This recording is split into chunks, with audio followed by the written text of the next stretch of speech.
La ciencia niega a Dios. Parte 3. ¿La teoría darwinista está demostrada?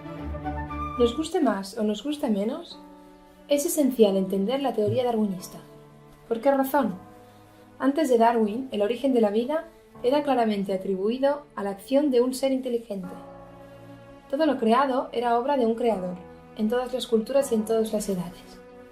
Los científicos argumentaban que el universo y los organismos vivos manifiestan inequívocamente la existencia de un creador. Donde hay diseño, hay un diseñador.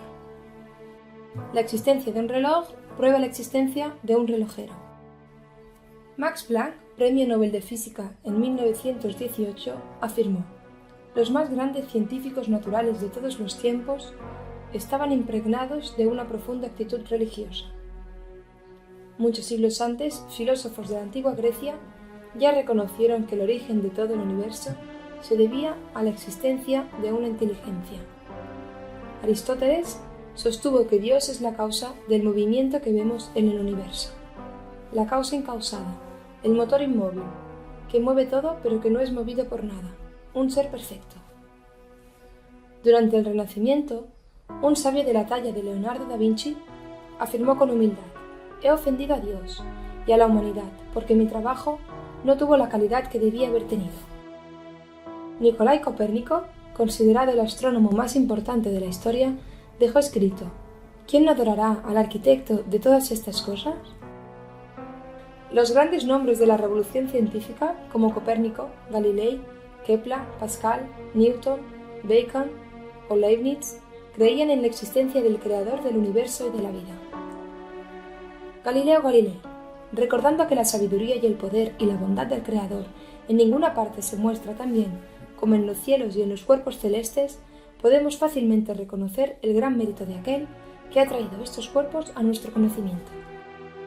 Johannes Kepler: «La máquina celestial puede compararse a un engranaje de relojería, pues sus múltiples movimientos son ejecutados por medio de una única fuerza magnética muy simple». Isaac Newton: «Este bellísimo sistema compuesto por el Sol, los planetas y los cometas no pudo menos que haber sido creado por consejo y dominio de un ser poderoso e inteligente, el Dios Supremo». C.S. Lewis: «Los hombres se volvieron científicos porque esperaban encontrar leyes en la naturaleza y esperaban encontrar leyes en la naturaleza porque creían en un legislador». En consecuencia, nos faltaría espacio aquí para presentar las numerosas citas de muchos otros científicos. Pero, primero con Lamarck en 1809 y sobre todo con Darwin 50 años después, se inició un largo periodo durante el cual esta evidencia de diseño pasó a ser considerada como una simple apariencia. Pero, ¿el diseño en la vida es una evidencia o el diseño en la vida es una apariencia? This is the question. Darwin intentó demostrar que los seres vivos surgieron y se diversificaron a través de un proceso natural sin necesidad de la previa planificación de un agente externo. ¿Pero lo demostró? La teoría darwinista propone que la diversidad de formas de vida que existen en la Tierra vino de un proceso evolutivo, no guiado, que duró millones de años. Afirma que los seres vivos, tanto animales como vegetales, surgieron de átomos y moléculas sin vida. ¿Pero de dónde surgieron los primeros átomos? La teoría ignora por completo este aspecto. A pesar de esto, se afirma que a través de millones y millones de años, átomos y moléculas pasaron a ser células. Pero nadie sabe cómo. Quizás alguno de nosotros tampoco sabemos exactamente cuál es la diferencia entre una molécula y una célula. Es por esto, tal vez, que no vemos mayores problemas y aceptamos sin más este primer paso esencial de la teoría darwinista, la evolución química. Creemos en esta evolución porque nuestros profesores, a quienes respetamos, la dieron por supuesta. Sin embargo, si pensamos un poco, somos capaces de entender la propuesta darwinista. Algo sin vida, átomo, produjo vida, célula. ¿Pero qué dice la ciencia sobre esta posibilidad? ¿Existe algún proceso químico que permita pasar de átomos o moléculas a células? Absolutamente ninguno. La única forma posible de crear una célula en este planeta es a través de otra célula. Una célula viva, duplicándose, forma otra célula.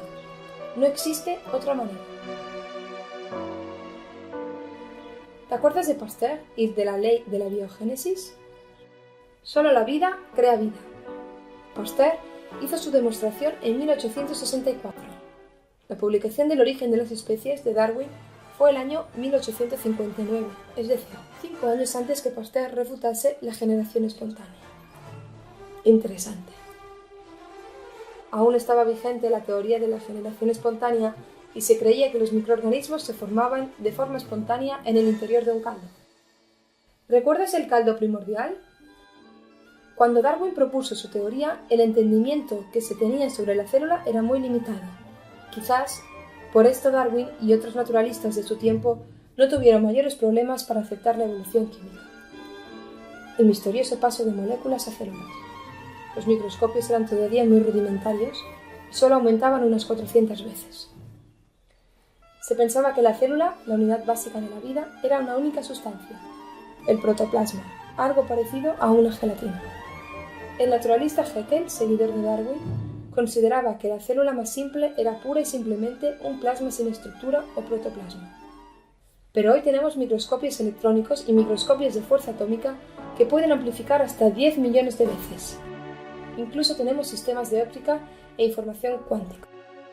La biología molecular ha demostrado que la célula más simple requiere un diseño bioquímico extremadamente complejo, comparable a una industria de alta tecnología. Funciona a través de lenguajes más complejos que el código digital de nuestros ordenadores o smartphones. Lenguajes sofisticados que requieren sistemas de decodificación, bancos centrales de memoria, almacenamiento y localización de cantidades descomunales de información. Estructuras tridimensionales específicas como las enzimas implicadas en el metabolismo celular.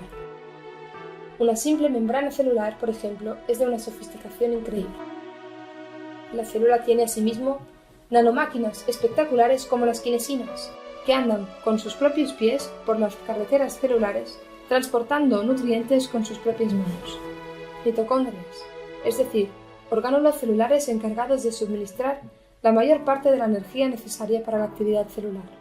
Dentro de cada mitocondria hay diversas enzimas llamadas ATP sintasa y cada una de ellas es una colosal central nuclear de producción de energía. Y podríamos preguntarnos, ¿cuántas centrales como esta tenemos en nuestro cuerpo? Es difícil especular, pues la tasa de síntesis es grande. Pero sí que sabemos que el organismo humano, en fase de reposo, puede fabricar unas 10 elevada a 21 moléculas de ATP por segundo.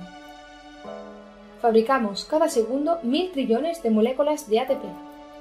Y cada uno de estos 1000 trillones de moléculas de ATP realiza el proceso de transporte de electrones, mostrado en el diagrama de la izquierda. ¡Fantástico! Pero la teoría sigue. Durante millones de años, esas primeras células rudimentarias originaron el primer ser vivo, el llamado Luca, del que se estima su aparición hace unos 3.500 millones de años. ¿Cómo apareció? También se ignora por completo. ¿Existe alguna fuerza natural que consiga transformar una célula en un organismo más complejo? No existe. La ciencia tampoco confirma este otro paso de la teoría darwinista, la evolución bioquímica. La ciencia oficial es muy imprecisa al describir este primer Luca, del que se conjetura que fue un ser muy rudimentario. Citamos una de las muchas descripciones. Es imposible saber cómo o cuándo, pero de alguna forma estas sustancias químicas se unieron para formar vida.